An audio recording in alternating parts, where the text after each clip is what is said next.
It's Bob again, and today is August 8th. Again, it's about 3 a.m. Coming to you from Hong Kong, China. I've got one more message that I want to bring to you this morning. It's about, my really heart is to see uh, an impact in China for freedoms. Uh, I won't use the word democracy because that means different things to different people, but things that people can agree on or at least think about what are freedoms for individuals. The United Nations has a human rights charter, which they've kind of started in that direction. That's a very good place to start if you haven't read it before, but it very much is not everybody's viewpoint. Freedom of speech, freedom of assembly, all these things that freedom of writing, freedom of thought, these are all things that are important as far as we are concerned as human beings. And it's my strong desire to see this happen in China because anybody who's gone to China understands that freedom of the freedoms that exist human rights wise really almost don't exist in China.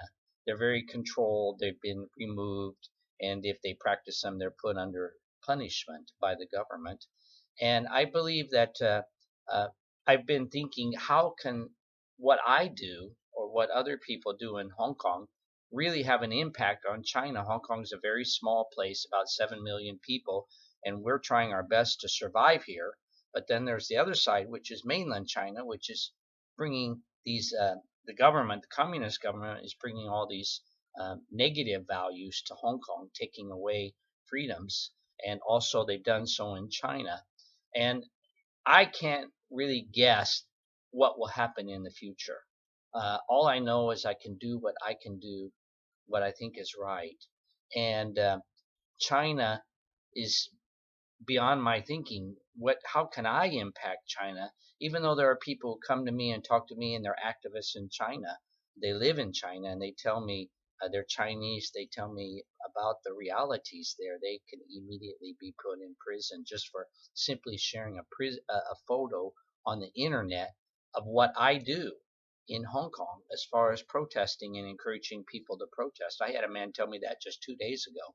And what happens is that the Berlin Wall came down in Germany in 1989 because of some unexpected event, and all of a sudden everything collapsed. The Soviet Union, communism, dictatorship of East Germany just totally collapsed. Within a month, it was gone, and the people were free. And that was something that nobody could have predicted. And then from there, it went to the Soviet Union. Same thing happened there. It just collapsed.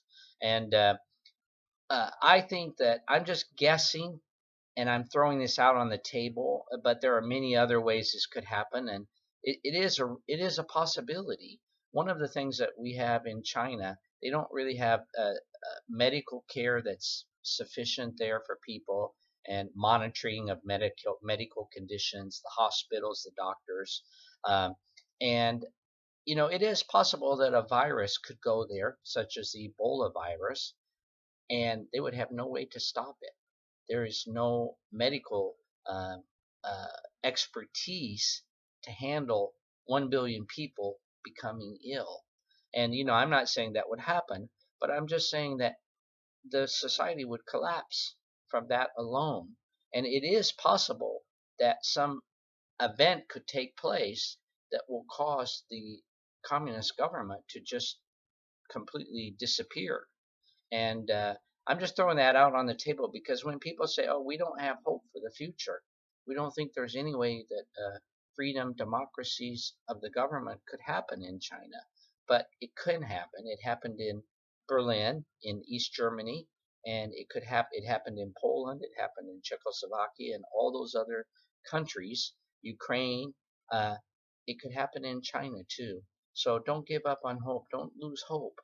Keep doing what you think is right, and then trusting that things can be done that are totally unexpected to change a future event.